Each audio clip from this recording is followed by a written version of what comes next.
Lecture का topic है कि हाउ इंडस्ट्रियलाइजेशन बूस्ट फेमिनिज्म। छोटा सा लेक्चर है, आप कोशिश कीजिएगा इसकी नोट्स बनाने की। आप अगर दुनिया के किसी भी रिलीजन को उठाकर देखें तो वो रिलीजन अपनी वुमेन्स को बहुत ढेर सारे अधिकार देता है।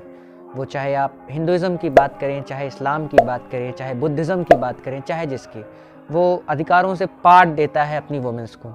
लेकिन हम थ्रू आउट द हिस्ट्री देखते आ रहे हैं कि वुमेन्स को कभी भी उतने राइट्स नहीं मिले हैं। अगर उन्हें मिले हुए हों, जैसे कि इस्लाम में राइट है कि आप कबूल हैं बोलेंगी, लेकिन उसके बाद आपके पास कोई अधिकार नहीं होता है थ्रू आउट योर एजेस।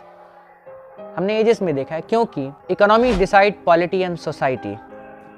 जब दुनिया में इंडस्ट्रियलाइजेशन शुरू हुआ 1750s के अराउंड में इंग्लैंड में, तो दुनिया में लेबर्स की खपत बढ़ी और जो पुरुष थे वो उनकी मजदूरी औरतों की मजदूरी से लगभग 20, 30 या 40% ज़्यादा ही होती थी, कम नहीं। अगर हम आज की भी एजेस में देखें तो अगर पुरुष 500 रुपये मजदूरी लेता है तो वुमेन 300 रुपये मजदूरी लेती है।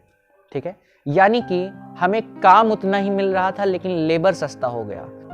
पूरी दुनिया के इंडस्ट्रियलिस्ट ने अपनी अपनी इंडस्ट्रीज़ में फेमिनिज्म को प्रमोट करना शुरू किया, क्योंकि उन्हें चीप लेबर चाहिए था। इस वजह से धीरे धीरे वुमेन के पास इकोनॉमी आती चली गई और इकोनॉमी की वजह से सोसाइटी चेंज होने लगी। आज के दौर में हम देखते हैं कि नहीं 50%, फिर भी भारत में 8-9% लोग जो राज्यसभा में हैं, लोकसभा में फीमेल्स हैं। स्कैंडिनेवियन कंट्रीज़ में वुमेन्स का रिप्रेजेंटेशन 50% से ज़्यादा होता चला जा रहा है।